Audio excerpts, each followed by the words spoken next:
Ilang beses ka na ba naghahanap ng RCB, E3, brake lever o brake master? Kaya lang palagi ka nauubusan.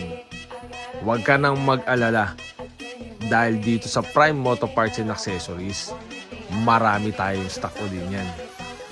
Kung gusto mong magpalagay, meron tayong shop sa Molino at meron din tayong shop sa Las Piñas. Kung naka PCX or ADB ka, pwede mo na talagang palagay dalawa. Kung naka Honda Click ka o mga Mio, pwede ka magpalagay ng E3 sa right side at E2 naman sa left side. Kung medyo kapos ka naman sa budget, kahit yung right side lang ang palagyan mo. Madali naming maikakabit yan dito mga idol dahil well-trained ang mga mekaniko. Open tayo from 9 AM up to 7 PM. Pumunta ka na, baka maubusan ka pa.